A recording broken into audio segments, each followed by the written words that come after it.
araw ng Friday. Tanghaling tapat, malakas ang ulan. Nandito po kami sa gilid ng bahay ng kain ko sa labas. Ang bubong namin, plastic lang po. Nakikita niyo po, yung nakikita niyo po, butas po yan sa gilid. Pinapasok ng ulan, bumabaha rin po. Nababasa yung higaan namin, pero mataas-taas naman po yung katare. Plastic lang po mga karton ng protekta namin sa init pa sa ulan dito sa labas ng gilid ng kain po.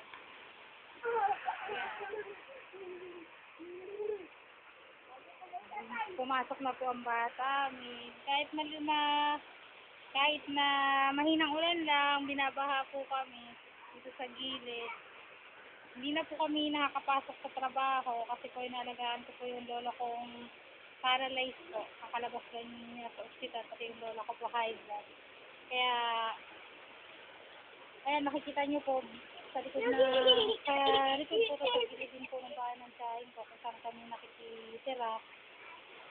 Mahinang ulan pa lang po yan, pero binabahan na po kami.